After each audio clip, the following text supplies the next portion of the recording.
If only you could smell this. So I just arrived in Italy. It's so beautiful, and I'm so excited to be able to discover a little bit about pesto and just chill, not have to be up early in the morning for a race. It's too early.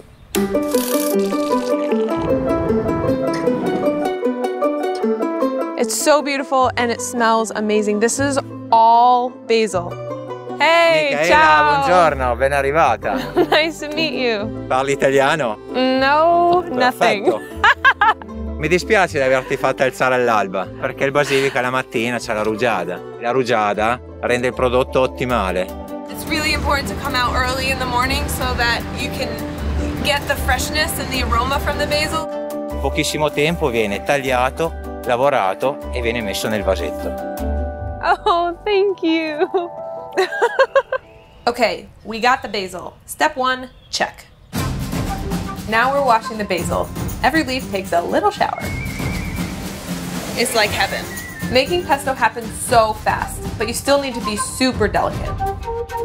And now we're on the way to the Parmesan. So the key to making great pesto is all about the ingredients. For instance, using real Parmesan Reggiano. This is my man Pierre. We are grating cheese, so show me how you do it. It's not that easy.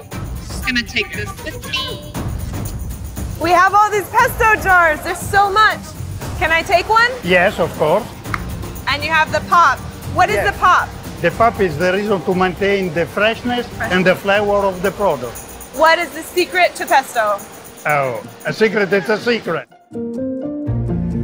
Buon appetito! Grazie mille. Fantastico. It's been an amazing trip to Italy, and getting to learn all about making pesto like that has been incredible.